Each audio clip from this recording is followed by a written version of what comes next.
Session में जाएंगे reverend शांति राम।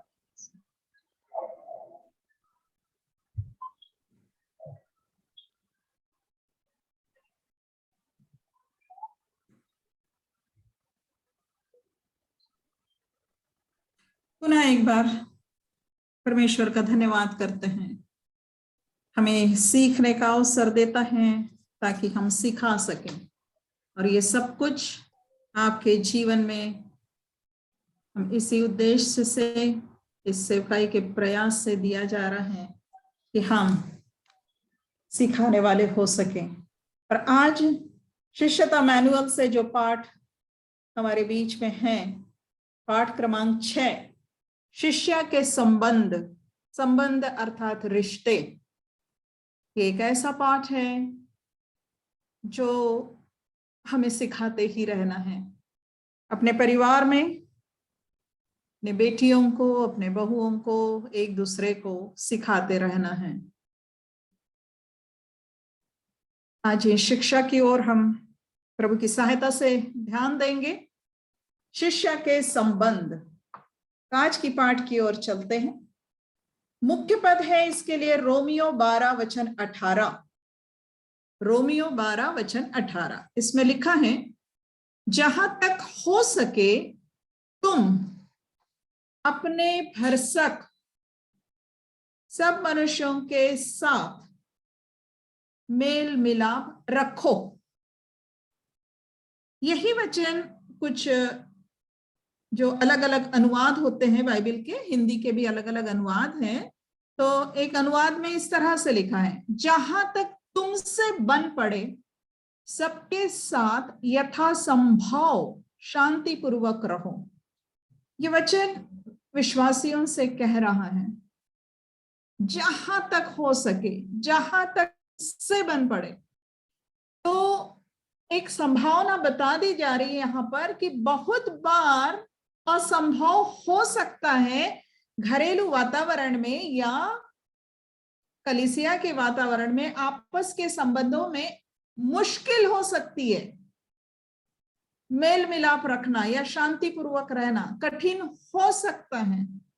लेकिन हमसे कहा जा रहा है, जहां तक हो सके, जहां तक तुमसे बन पड़े, तुम्हें ऐसे ही करना है। सब मनुष्यों के साथ मेल मिलाप रखो, सबके साथ यथासंभव शांतिपूर्वक रहो। मेल मिलाप प्रेम से, शांतिपूर्वक, मतलब वाद विवाद नहीं, झगड़ा नहीं, बखेड़ा नहीं, कलह नहीं, निंदा नहीं। हमसे कहा जा रहा है, ये जो वाक्य है, जहां तक हो सके या जहां तक तुमसे बन पड़े, तो ये बहाना नहीं है कि अब हमसे बन नहीं रहा है, हम नहीं करेंगे, अब हमसे मेल मिलाप नहीं बन रहा है, अब हमसे शांति बनाए रखना नहीं बन रहा है। ये बहाना नहीं है, एक्सक्यूज नहीं है। परंतु ये जो शब्द है, ये संभावना तो बताता है कि इसलिए कि ये रिश्ते दूसरों के साथ होते हैं, दूसरों के व्यवहार पर भी निर्भर करता है, और दूसरे हमारे लिए कठिन वातावरण तैयार कर देते हैं, है ना, कि हम मेल मिलाप और शांतिपूर्वक कैसे रहें। लेकिन ये शब्द जहां तक हो सके, जहां तक तुमसे बन पड़े, ये हमें ये भी बताता है हमसे कहां तक बन पड़ेगा। हम मनुष्य होने के नाते हमसे नहीं बन पड़ेगा, परंतु हम तो विश्वासियों की बात कर रहे हैं। ये वचन तो विश्वासियों से कहा जा रहा है, ये वचन उद्धार पाए हुओं से कहा जा रहा है, शिष्याओं से कहा जा रहा है, जिनके भीतर परमेश्वर का आत्मा निवास करता है। तो परमेश्वर निवास करता है, तो हमारे भीतर वो है जो उससे बड़ा है, जो संसार में है। वो सामर्थ हमारे भीतर है। तो हमसे कब तक बन पड़ेगा? सच पूछो तो हमसे बन पड़ेगा, क्योंकि वो परमेश्वर हमारी सहायता करेगा। शारीरिक रीति से जब भी देखो हमसे बन नहीं पड़ेगा, लेकिन हमसे कहा गया है भरसक प्रयत्न करो, मतलब खूब जोर लगा के प्रयत्न करो, हमें करते रहना है। और अगर चूक जाते हैं तो क्षमा मांगे और प्रभु से मदद मांगे, बुद्धि मांगे, सहायता मांगे। प्रभु मदद कर, मेरे रिश्तों में मैं मेल मिलाप बनाए रखूं, मैं शांतिपूर्वक रहूं।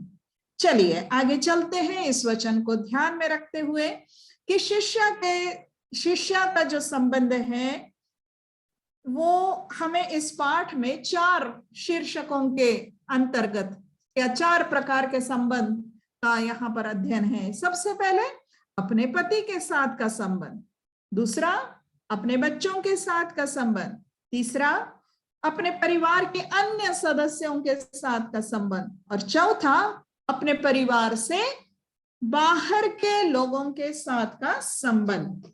हम शिष्य हैं। कल हमने देखा जीवन शैली, हमारी जीवन शैली कैसे होनी चाहिए, पिछले पाठ में हमने देखा। अब वही जीवन शैली, वो सारे शिष्य के गुण हमारे संबंधों में झलकने चाहिए। फिर भी संबंध विशिष्ट होते हैं, इसलिए गुणों को सिखाने के बाद भी, जीवन शैली को सिखाने के बाद भी संबंधों के ऊपर ये पाठ दिया गया है। तो पहला संबंध शिष्य का अपने पति के साथ का संबंध, पति पत्नी। शिष्य का अपने पति के साथ का संबंध क्या कहा जा रहा है? शिष्य को अपने पति के साथ के संबंध को महत्व देना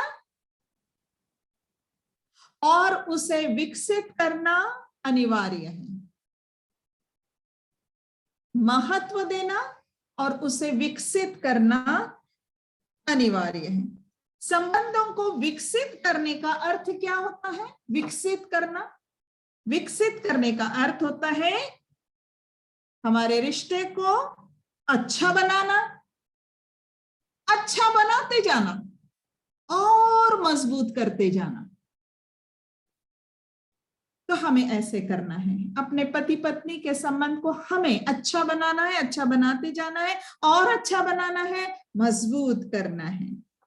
ये अर्थ होता है विकसित करना, महत्व देना और विकसित करना। इसमें पहली बात,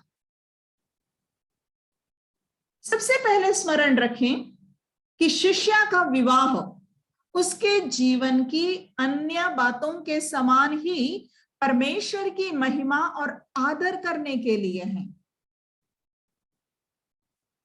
शिष्य का विवाह उसके जीवन की अन्य बातों के समान ही परमेश्वर की महिमा और आदर करने के लिए है। पहला कुरिन्थियों 10वां अध्याय और वचन 31 में हमसे कहा गया है, तुम चाहे खाओ, चाहे पियो, चाहे जो कुछ करो, सब कुछ परमेश्वर की महिमा के लिए करो। अब सब कुछ परमेश्वर की महिमा के लिए करो, तो ये वचन हमारे वैवाहिक जीवन में इस प्रकार लागू होता है कि हम अपने पति के साथ के संबंध में जो कुछ करते हैं, अपने पति के साथ जैसा व्यवहार करते हैं, तो ऐसा ही व्यवहार करें, ऐसा ही संबंध बनाए रखे अपनी ओर से, जिससे परमेश्वर की महिमा होगी, जिससे परमेश्वर की महिमा होगी। पति के साथ के प्रत्येक व्यवहार में, पति के साथ की बातचीत में, बोलचाल में हम वही करें जिससे परमेश्वर की महिमा होती है। दूसरी बात, पति के साथ के संबंध में दूसरी बात, बाइबल निर्देश देती है कि पत्नियों को अपने अपने पति के अधीन रहना है,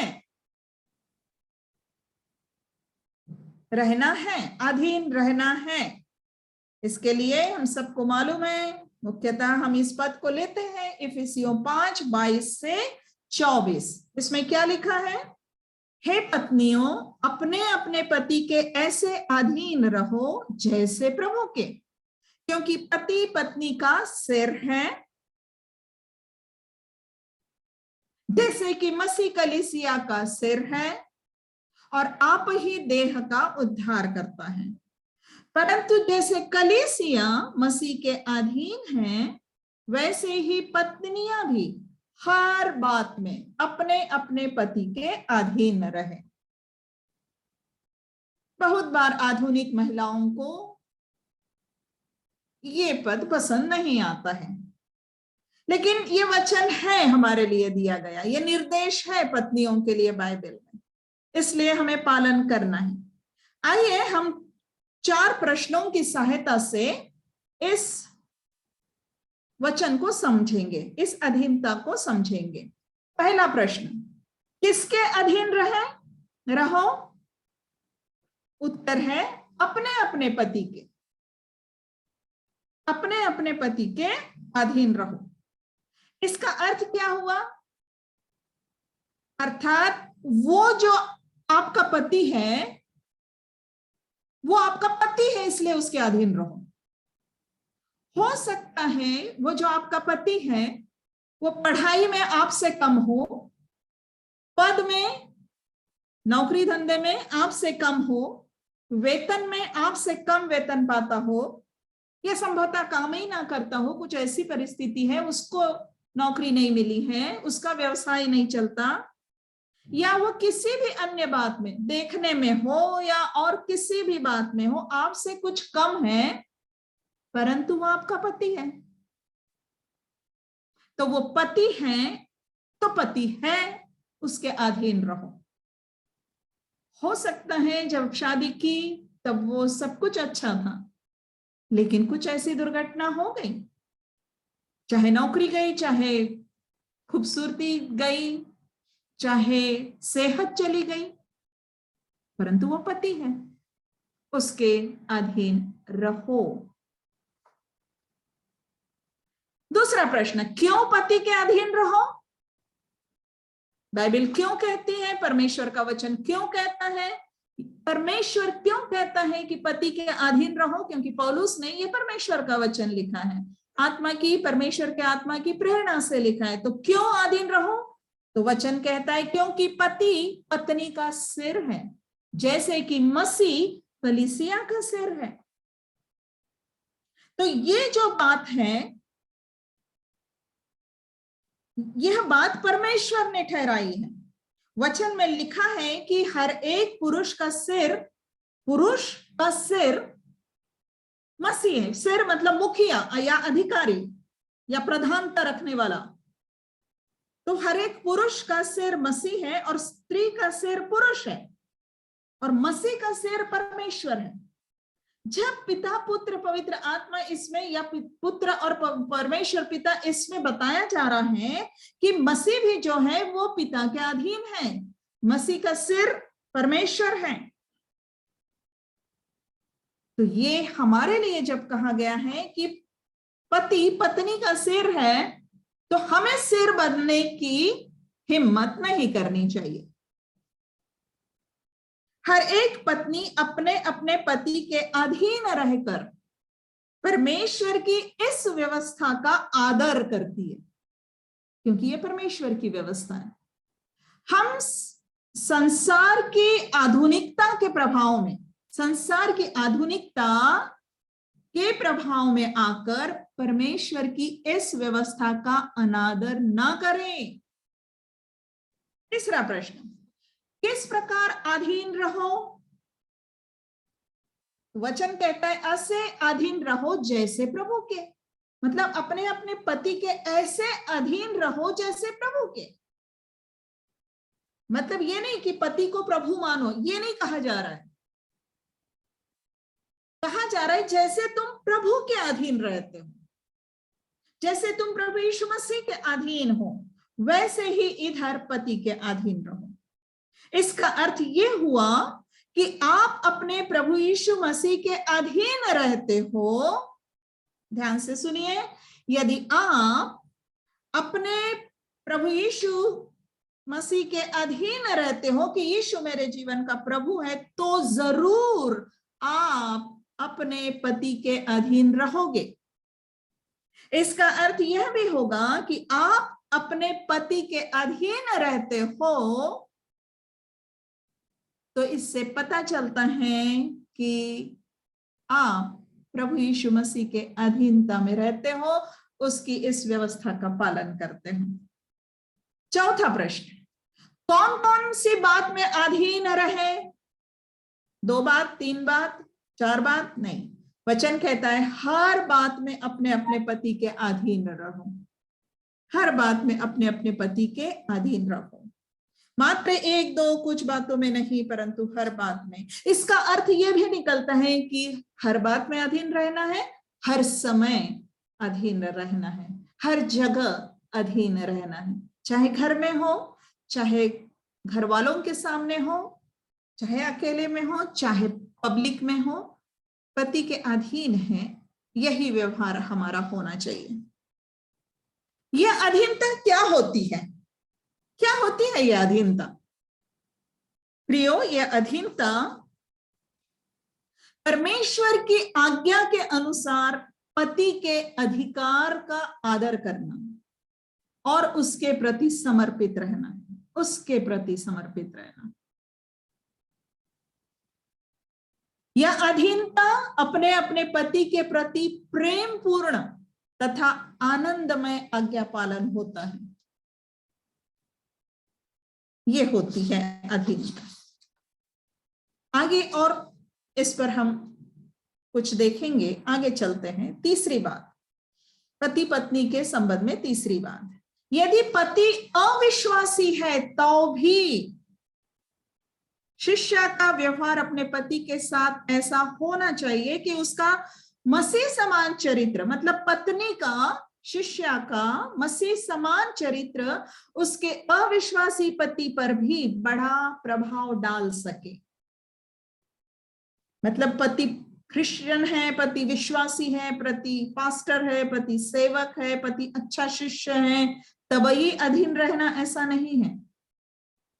अविश्वासी भी है,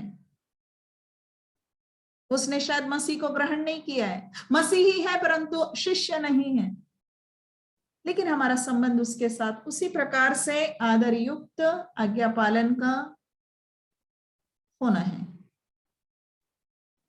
इसके लिए ये बहुत सुंदर वचन है, पहला पत्रस 3:1-2 वचन लिखा है, हे पत्नियों, तुम भी अपने पति के अधीन रहो, इसलिए कि यदि इनमें से कोई ऐसे हो जो वचन को ना मानते हो, तो भी तुम्हारे भय सहित पवित्र चाल चलन को देखकर बिना वचन के अपनी अपनी पत्नी के चाल चलन के द्वारा खींचे जाएंगे, परमेश्वर की ओर खींच जाएंगे, मसीह की ओर खींच जाएंगे, अच्छे व्यवहार की ओर खींच जाएंगे। बहुत से उदाहरण हमें मिलते हैं कि पत्नियां प्रभु का भय मानते हुए अपनी ओर से पति के प्रति समर्पित रही, पवित्र चाल चलन चलती रही, वचन और प्रार्थना में बनी रही, प्रार्थना करती रही, और प्रभु ने उनके पति को खींच लिया। खींचने मतलब वो खींचे गए प्रभु की ओर, उन पर प्रभाव हुआ।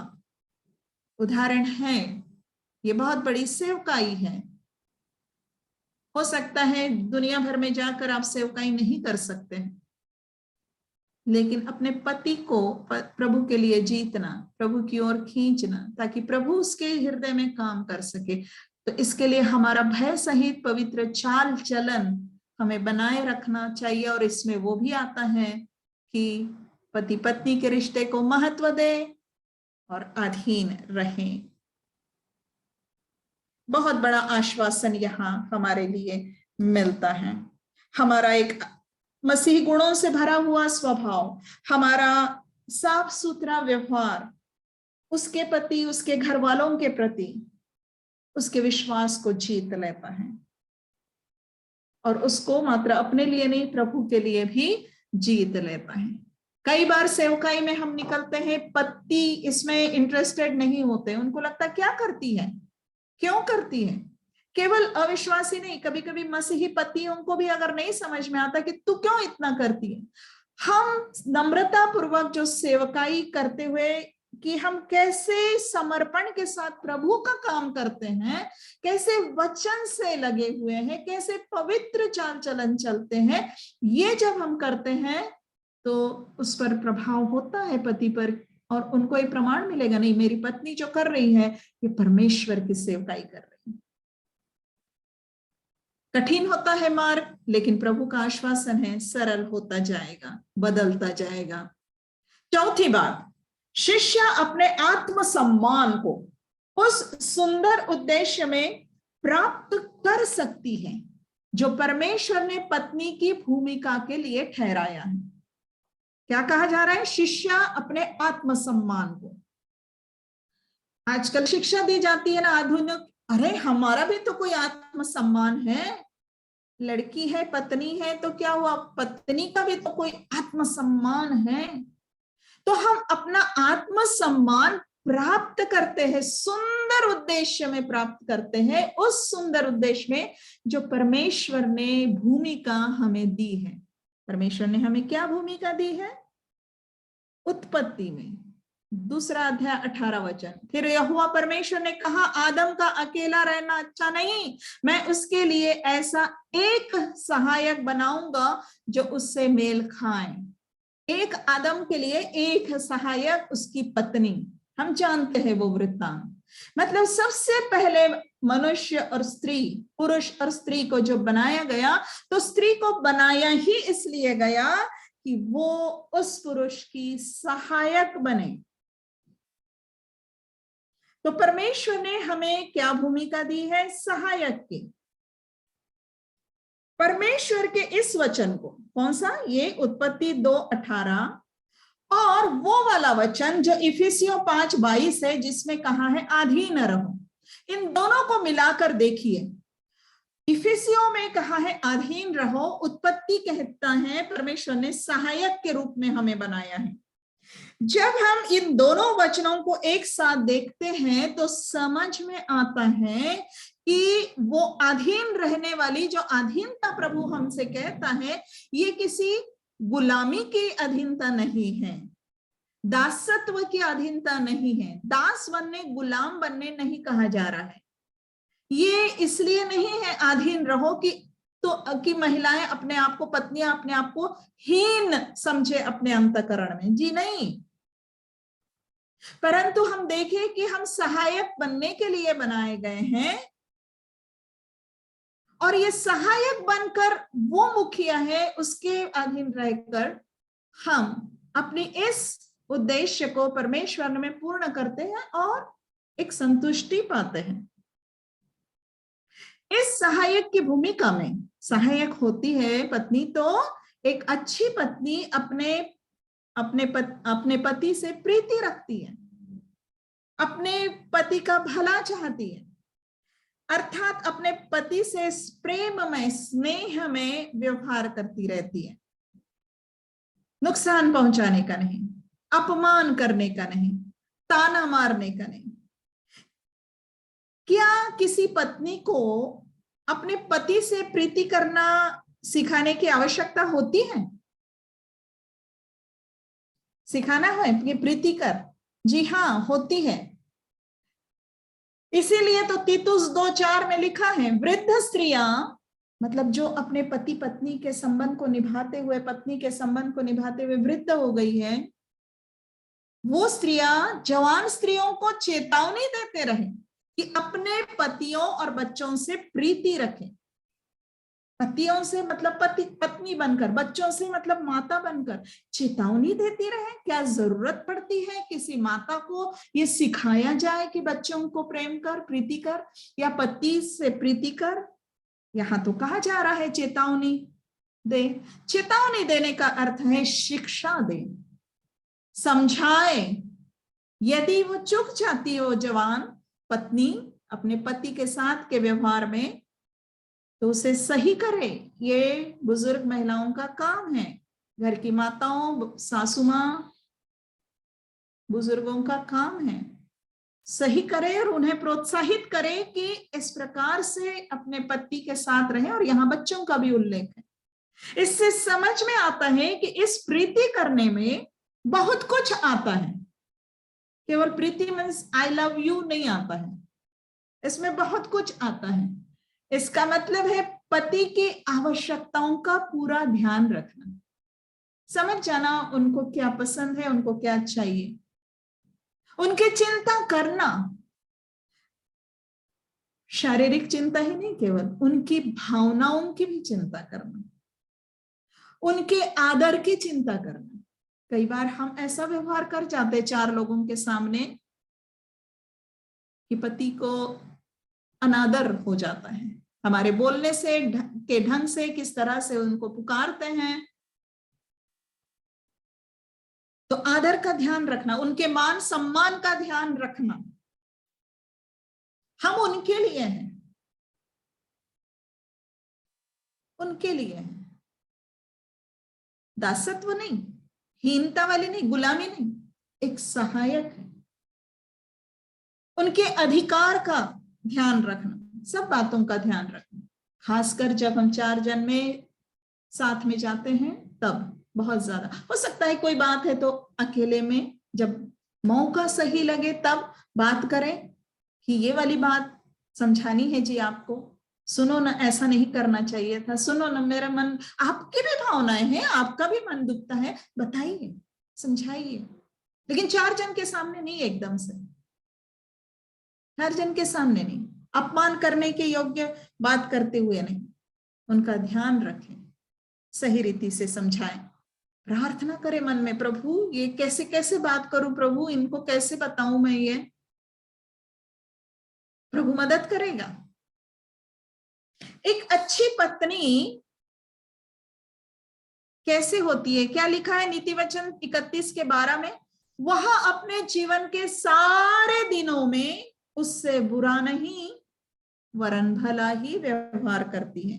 जी हाँ, अच्छी पत्नी अपने जीवन के सारे दिनों में अपने पति से अच्छा व्यवहार करती है। सारे दिनों में अर्थात याद कीजिए विवाह के हमारे वो वाचा के शब्द, सारे दिनों में मतलब दुख में और सुख में, धन में और निर्धनता में, रोग में और आरोग्यता में, अपने पति से बुरा नहीं परंतु भला ही व्यवहार करना है हमें। पांचवी बात देखते हैं। मसीही विवाह शिष्यों के लिए एक सुअवसर है कि अपने अपने जीवन साथी के प्रति परमेश्वर के अनुग्रह तथा प्रेम का आदान प्रदान करें। एक सुअवसर है हमारे लिए परमेश्वर के अनुग्रह और प्रेम का आदान प्रदान करें। एक अवसर है कि हमारे पति पत्नी के रिश्ते में हमें मौका मिलता है एक अच्छी शिक्षा का प्रमाण देने का।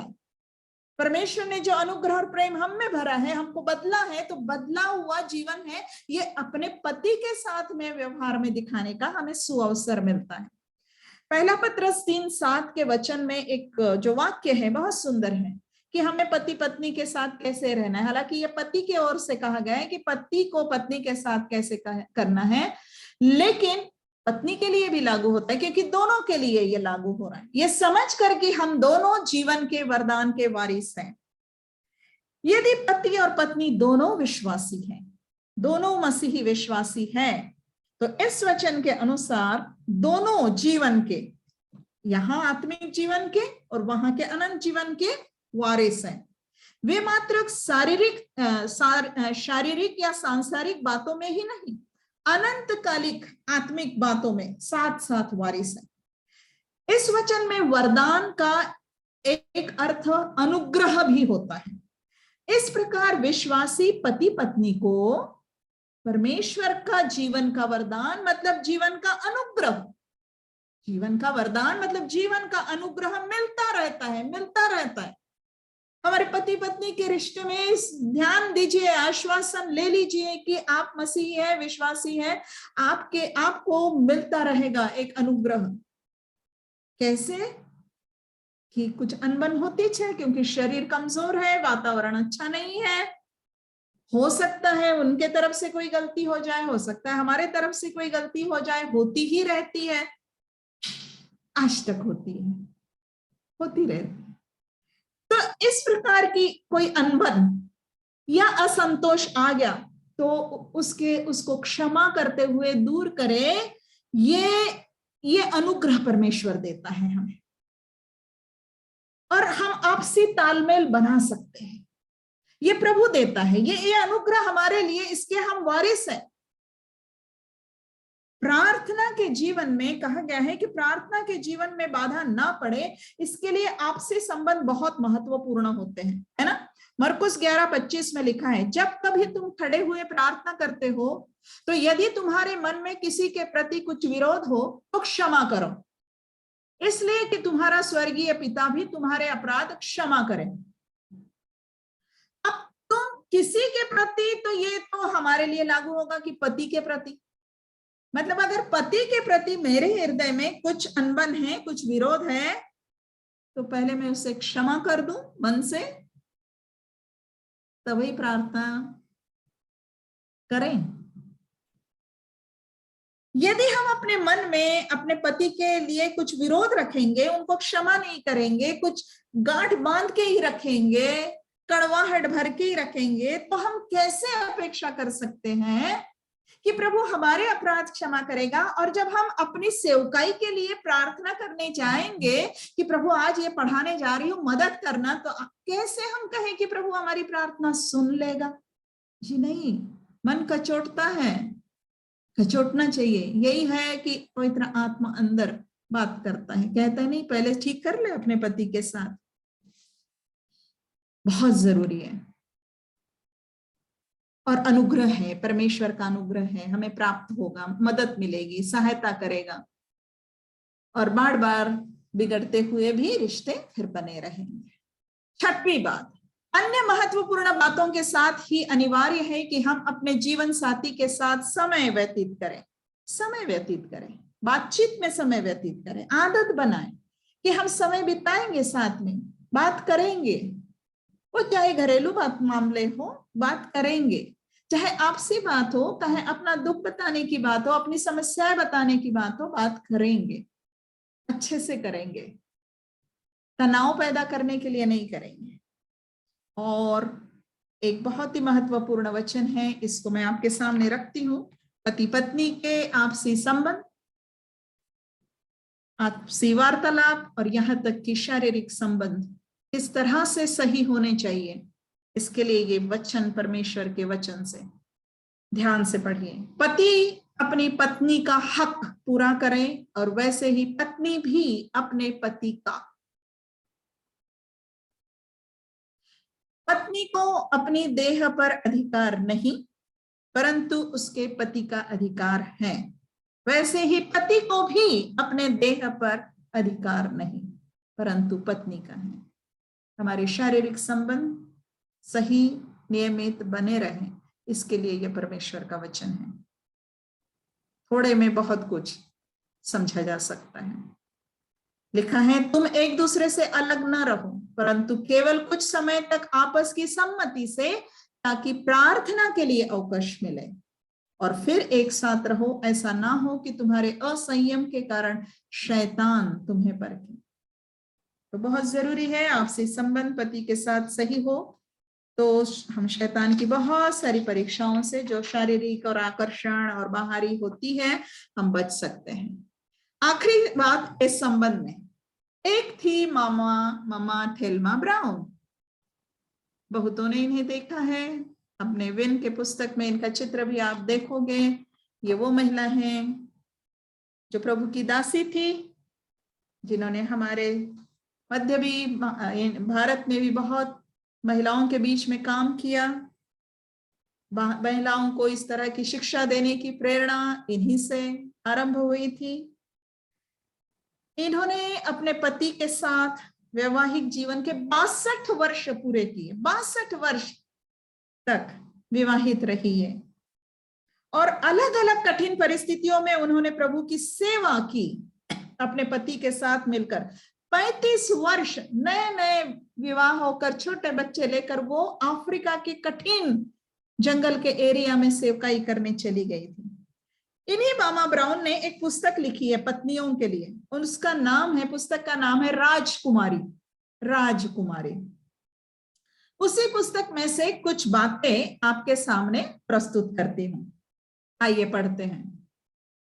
पहली बात, वह पति और वह पत्नी, ये मामा ब्राउन ने लिखा है हमारे लिए, वह पति और वह पत्नी जो जीवन में सबसे अधिक प्रेम, एक दूसरे से भी अधिक प्रेम, एक दूसरे से भी, मतलब जो एक दूसरे से प्रेम करते हैं हम, उससे भी अधिक प्रेम परमेश्वर से करते हैं, और जो एक साथ उसके वचन का अध्ययन और प्रार्थना करते हैं, उनके पास उसकी, मतलब परमेश्वर की महान सामर्थ होती है कि शत्रु शैतान के किसी भी हमले का सामना कर सके।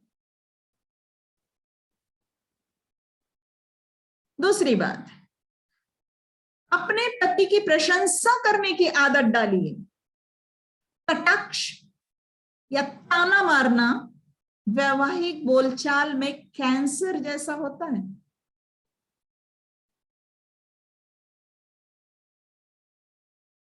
तीसरी बात, कभी भी एक दूसरे को नीचा दिखाने की आदत में मत जाइए। पति पत्नी एक दूसरे को नीचा दिखाने की आदत में मत जाइए। हमें सीखना है कि हम पति को नीचा दिखाने वाली बातें ना बोलें। एक दूसरे की उन्नति के लिए आप जो कुछ कर सकते हैं वह कीजिए।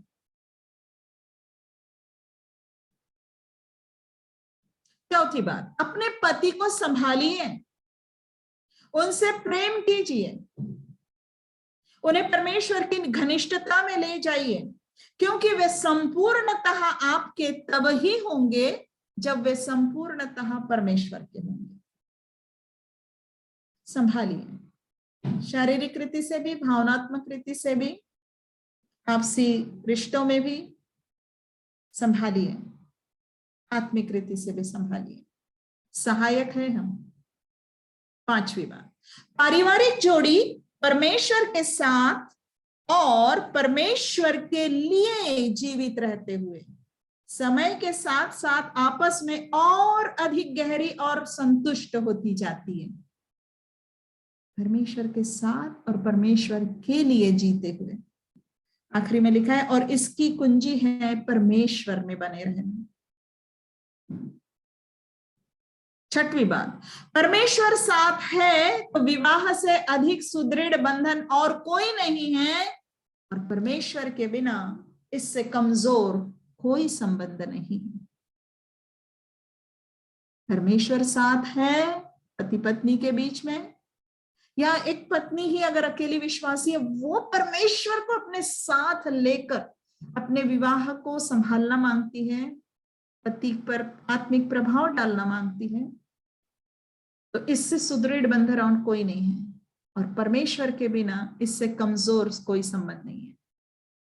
हम कमजोर पड़ जाएंगे, बिना परमेश्वर के एक अच्छी पत्नी नहीं बन पाएंगे। हमें उसकी जरूरत है, परमेश्वर की। किसी भी दंपति के लिए सर्वोच्च सलाह एक ही होगी, परमेश्वर के निकट बने रहिए, परमेश्वर के निकट बने रहिए। और फिर भी ये ध्यान में देते हुए कि बहुत सी महिलाओं के पति अविश्वासी होते होंगे। आप अन्य जातियों में काम करोगे, महिला विश्वास करेगी, पति नहीं कर रहा है, तो उस पत्नी को यही सलाह, तुम परमेश्वर के निकट बने रहो और परमेश्वर तुम्हारी मदद करेगा। कितनी सुंदर सलाह है ना। इस पर ध्यान दे और ऐसे ही करें।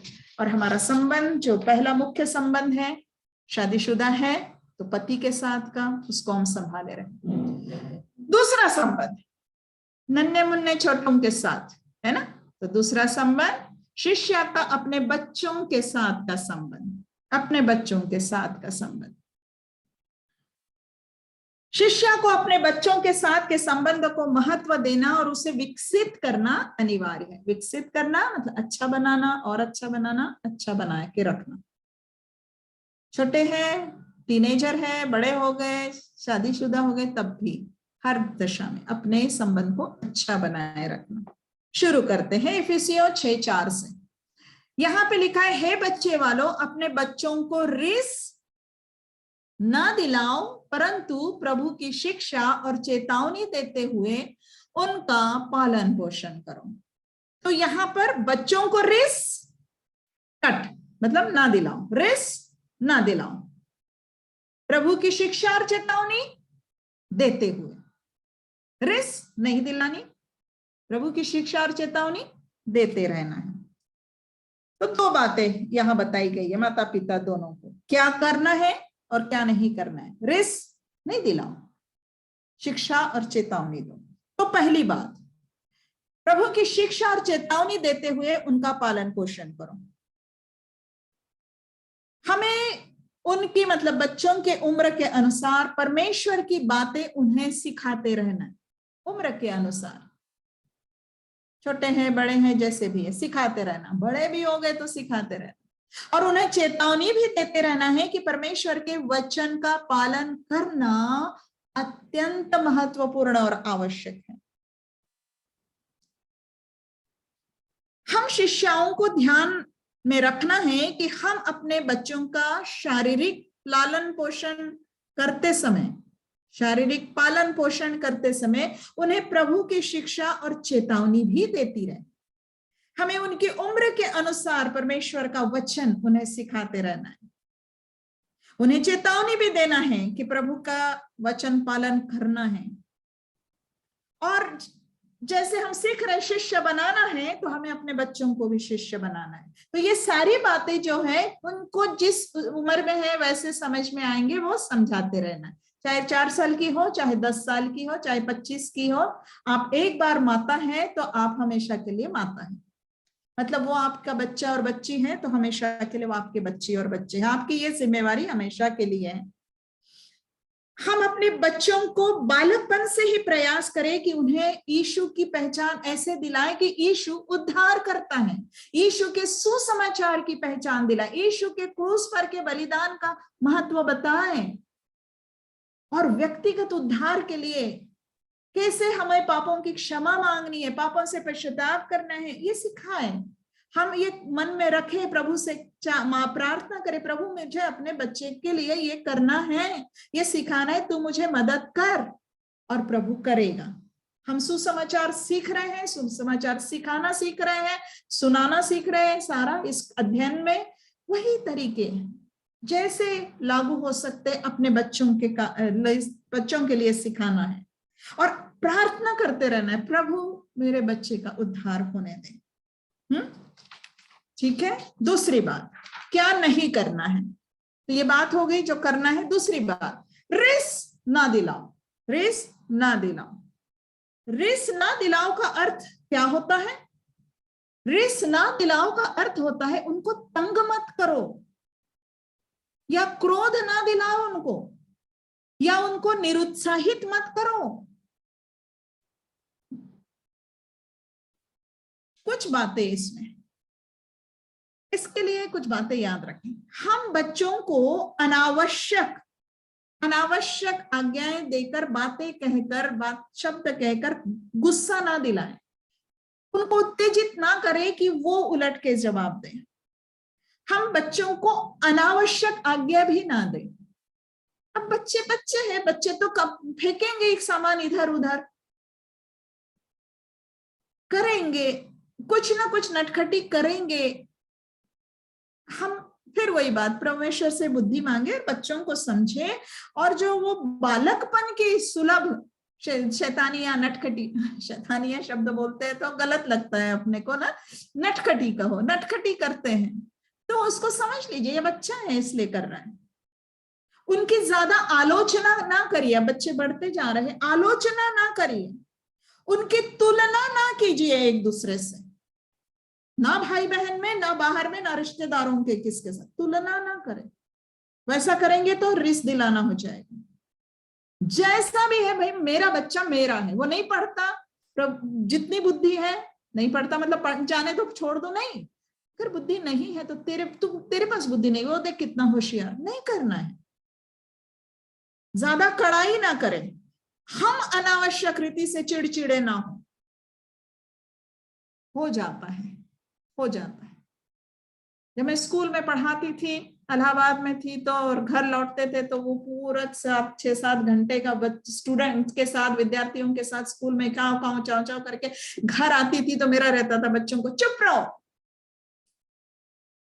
कैसे चुप रहेंगे? उनको तो माँ इतने देर के बाद मिली है ना, लेकिन हम अंदर से चिड़चिड़े रहते हैं।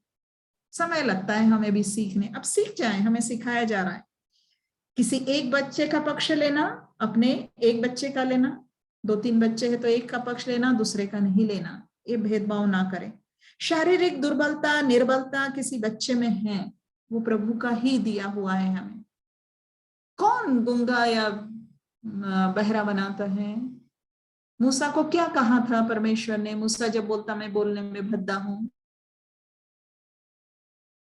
बनाता हूं। अगर हमारे पास ऐसे बच्चे हैं तो परमेश्वर ने वैसे ही दिया है, हमसे ज्यादा कुछ चाहता है वो, और उसके साथ अनुग्रह भी देता है। हमें तुलना ना करना है बच्चों से।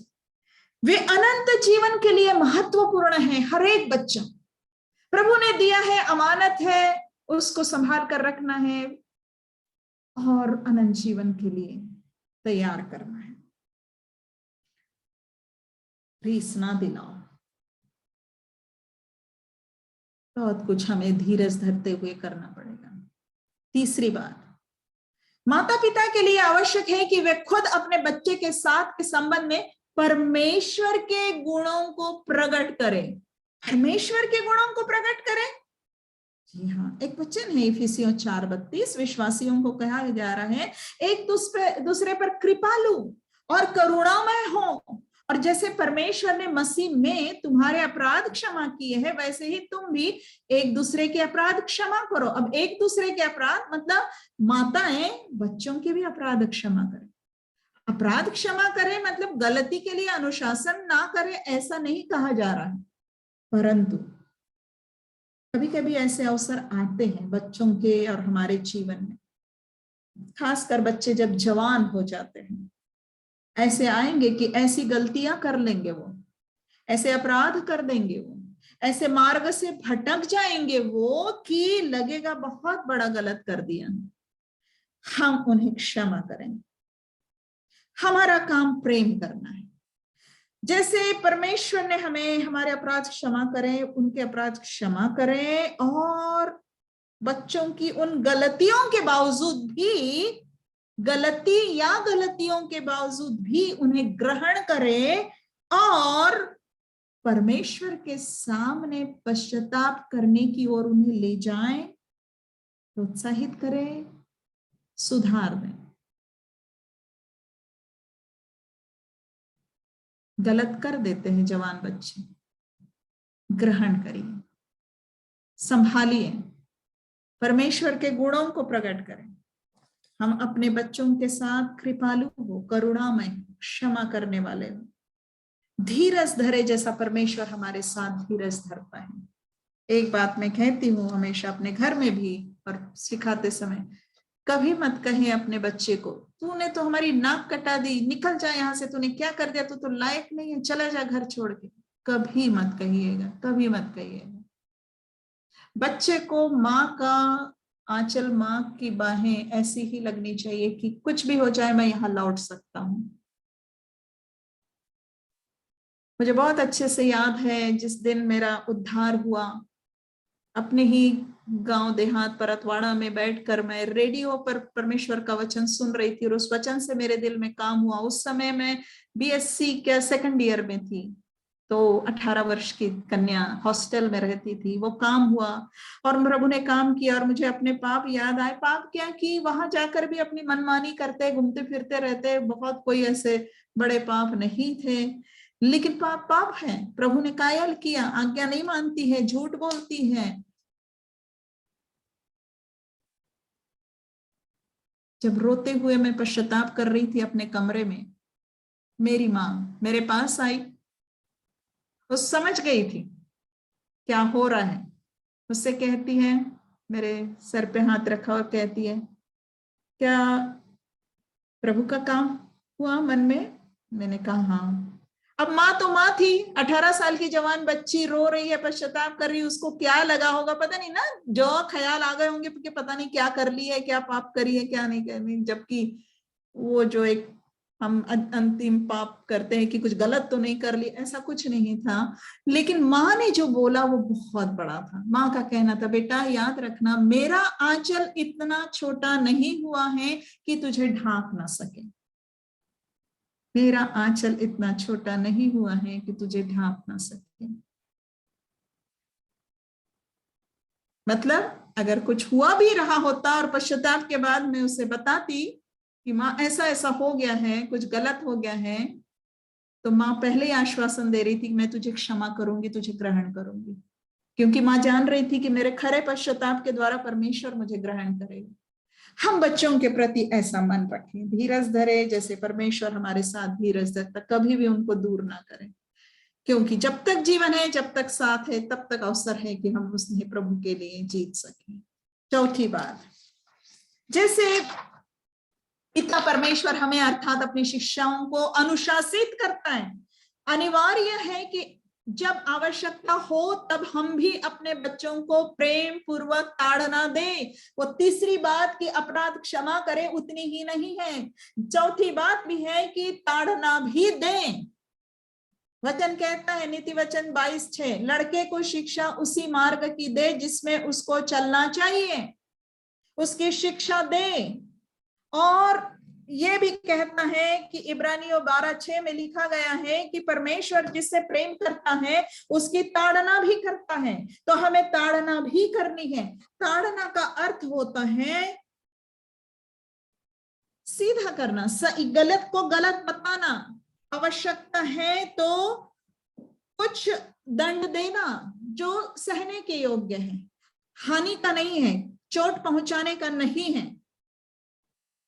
आत्मिक बातों के लिए उनसे प्रेम करना है तो उनको परमेश्वर के निर्देश देते हुए ताड़ना भी देनी है। जब भी ऐसा लगे कि हमें ताड़ना देने की आवश्यकता है, कुछ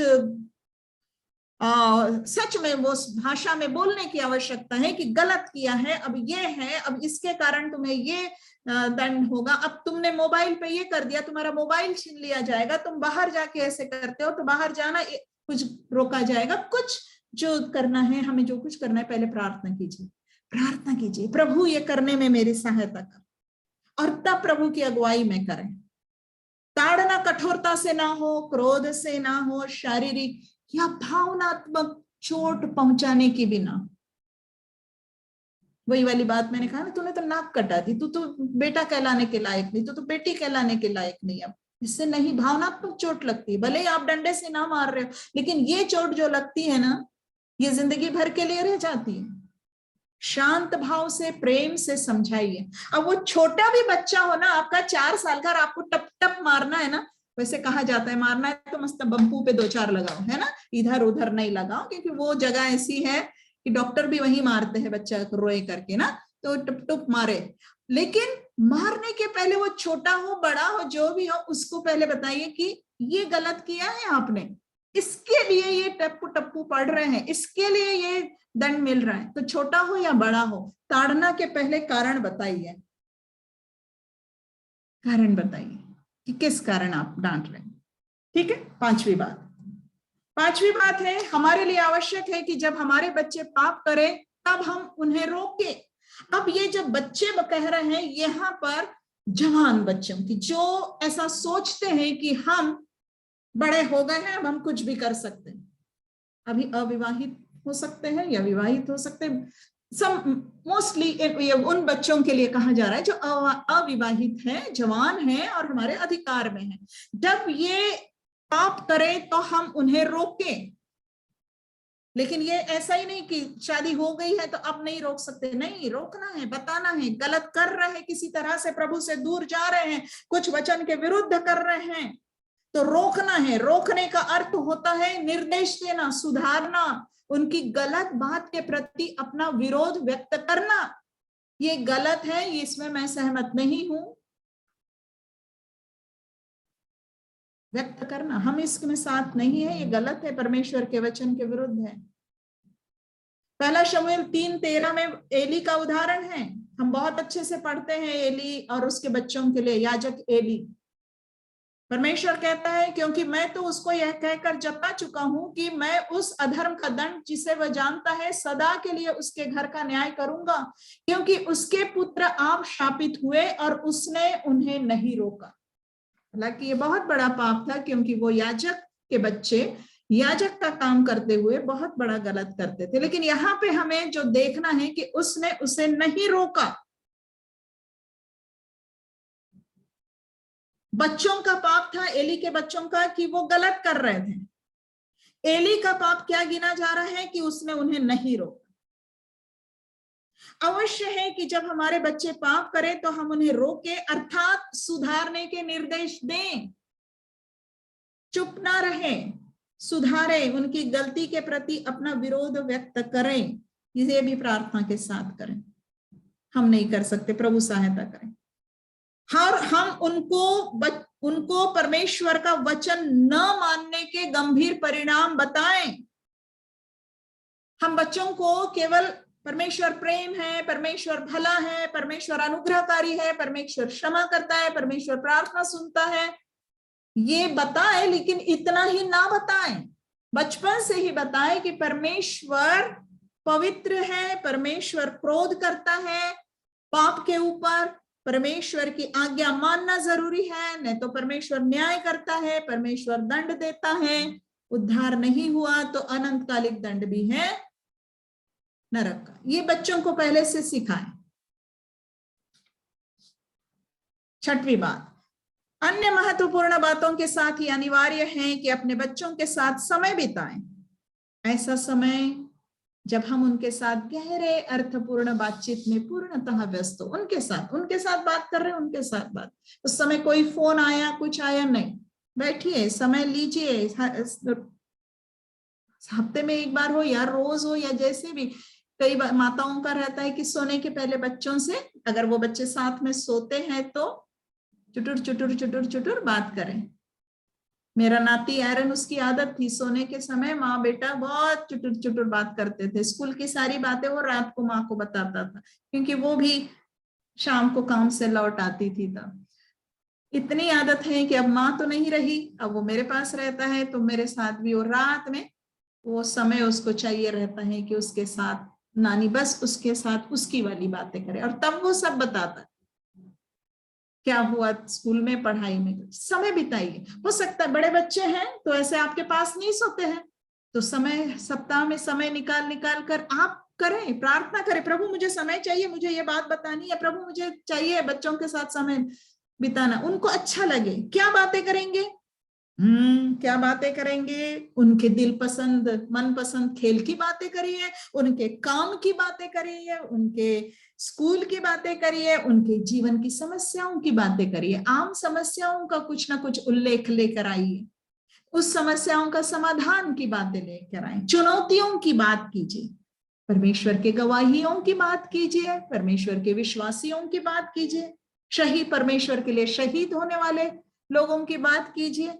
जो भी बातें आपके रिश्ते को और उनके और परमेश्वर के रिश्ते को मजबूत करेंगी, वो बात कीजिए, और उन्हें परमेश्वर के योग्य प्रजा बनाने के लिए बात कीजिए, क्योंकि ये सब कुछ हमें इसलिए करना है कि हम उन्हें परमेश्वर के योग्य बनने के लिए उन्हें यीशु के पास ले आए, कि वो यीशु को ग्रहण करें, और ग्रहण किए हैं तो यीशु में बढ़े।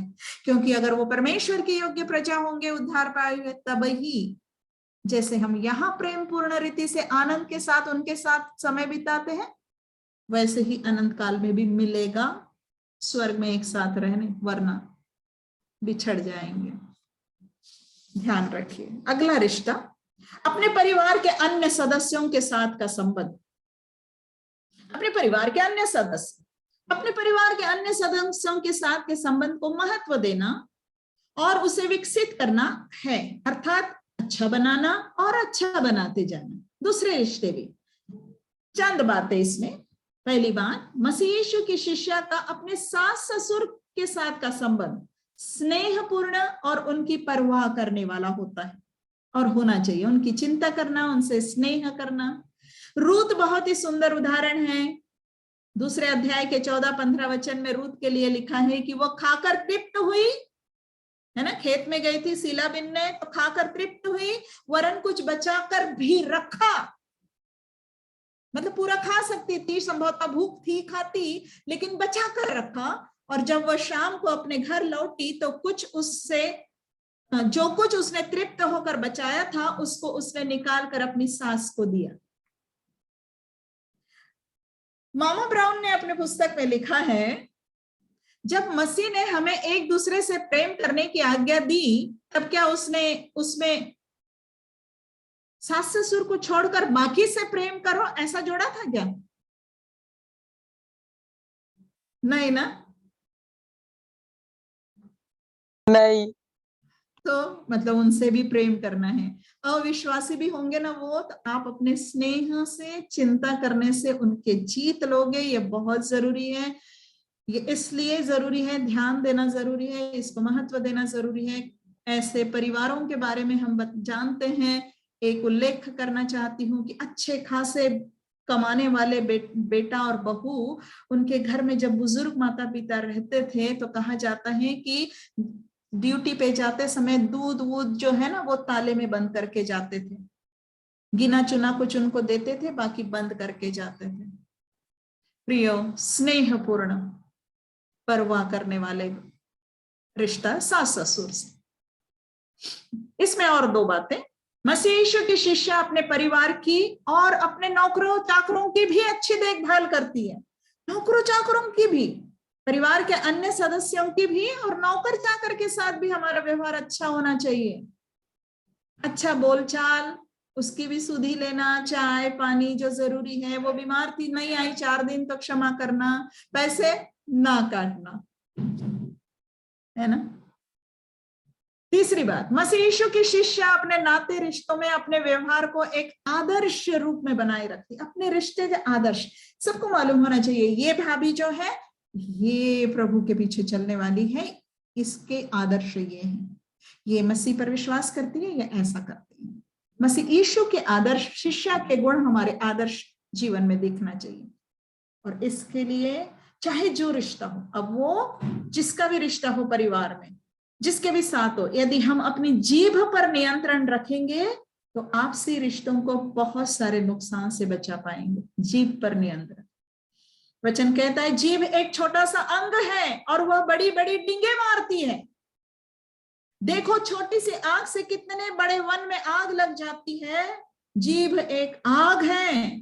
जीभ हमारे अंगों में अधर्म का एक लोक है और सारी देह पर कलंक लगाती है और जीवन गति में आग लगा देती है और नरक कुंड की आग से जलती रहती है।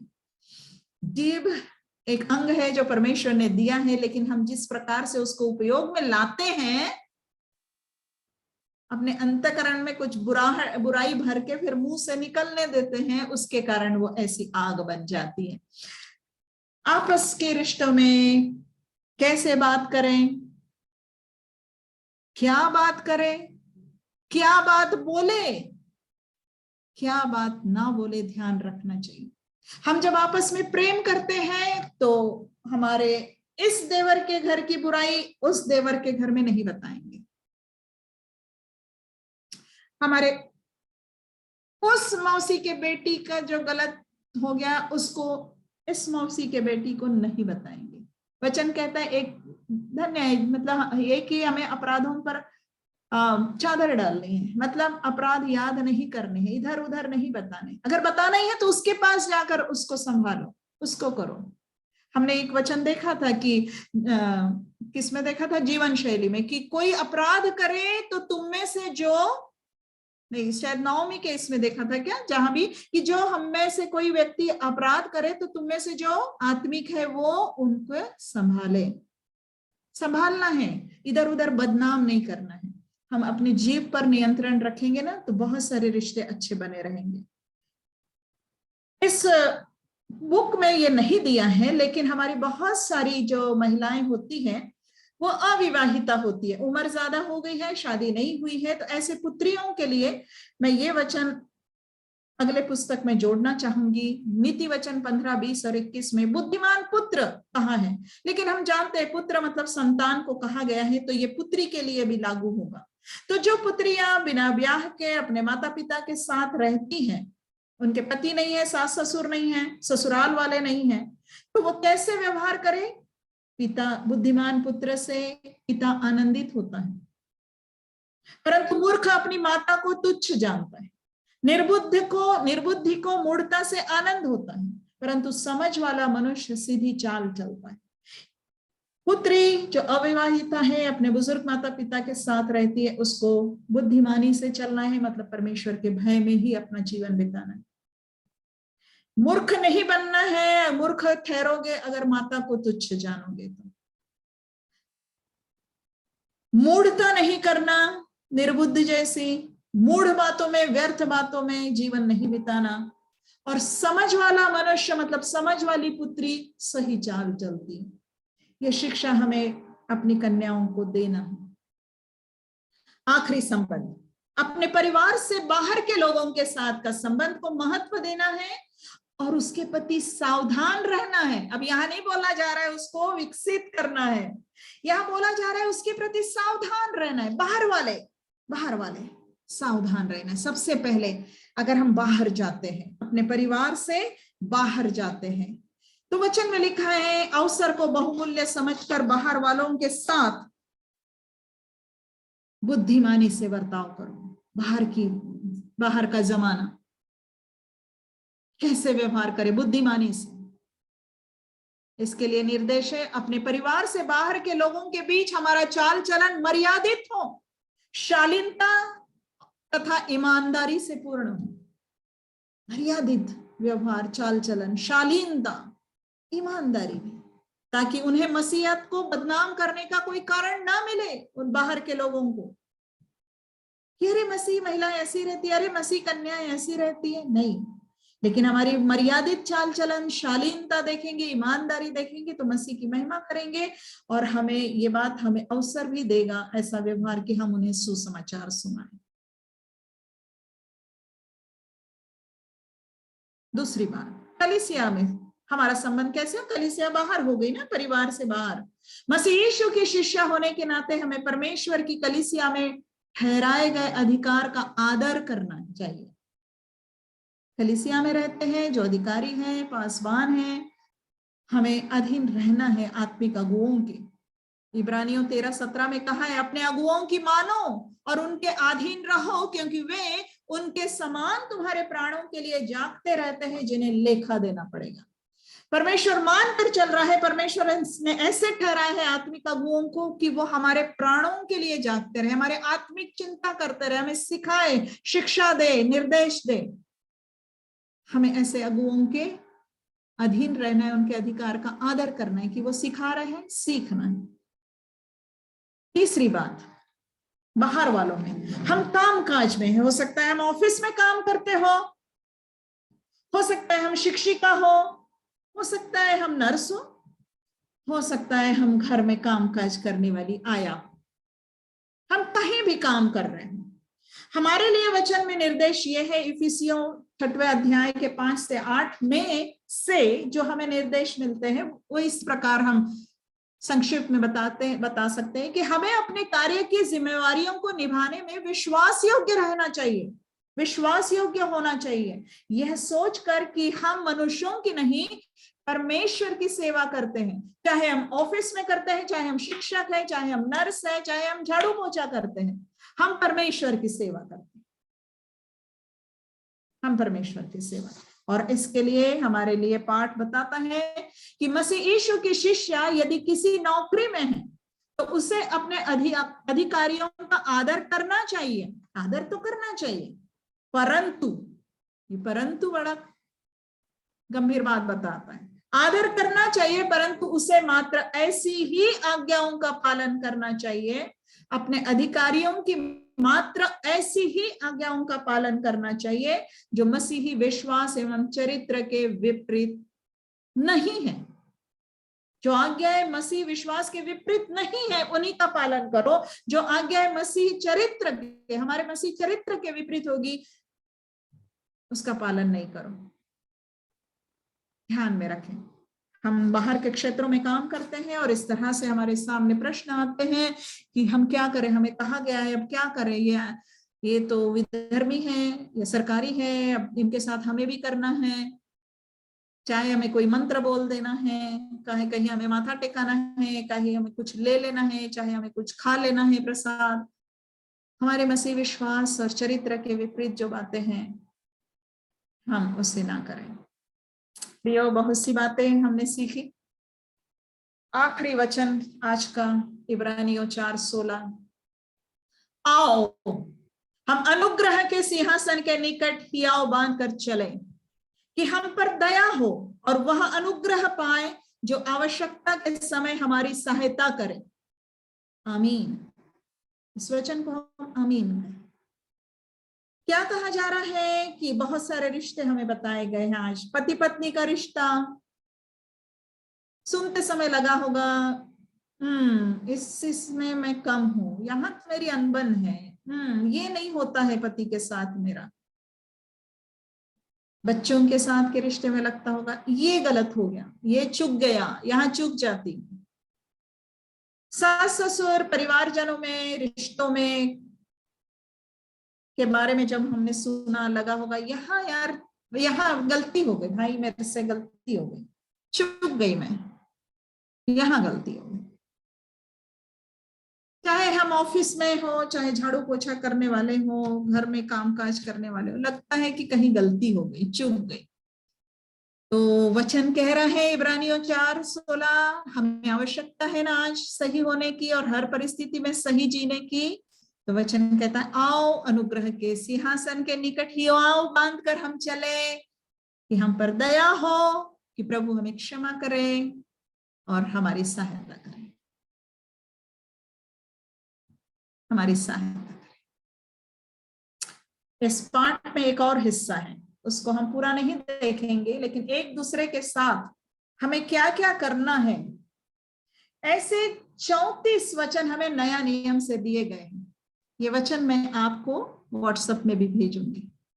ये चाहे पति पत्नी का रिश्ता हो, बच्चों के साथ हो, छोटे बड़े जवान परिवार के सदस्य, खासकर कलीसिया के मसीही लोगों के बीच में हमारे कैसे संबंध हो, हमें इसका पालन करना है।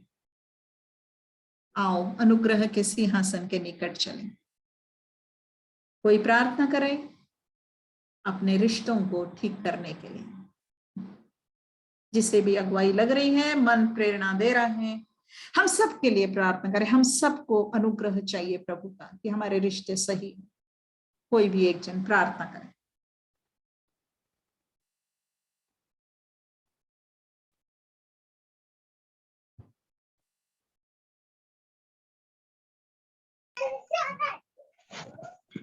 धन्यवाद पिता परमेश्वर, हम सब प्रार्थना में जाएंगे। हाँ पिता, हम आपके अनुग्रह के सिंहासन के निकट आते हैं, क्योंकि बिना आपके अनुग्रह के हम में से कोई भी बहन कुछ नहीं पिता, क्योंकि जो इतने सारे रिश्ते पिता हमें निभाने हैं पिता, आपकी उपस्थिति में आपके लिए पिता। हाँ पिता, मैं अपने पति से इसलिए प्रेम करूंगी क्योंकि आपने ऐसा कहा पिता। हम कई बातों में चूक जाते हैं पिता, हम अपने पति के रिश्ते में चूक जाते हैं, हम अपने बच्चों के में, अपने परिवार में, और विशेष करके अपनी जीव में पिता परमेश्वर। हाँ पिता, हम अपने जीवों को नियंत्रण में नहीं रख पाते, जबकि हम जानते हैं परमेश्वर के वचन को। परंतु आज मैं सब बहनों के लिए और अपने लिए, हम सब के लिए यीशु तेरे अनुग्रह को मांगती। आप कैसे अंतिम समय तक आपने अपनी जीभ को पिता वश में रखा यीशु, और आपके मुंह से कोई अपराध की बात ना निकली पिता, होने दीजिए पिता।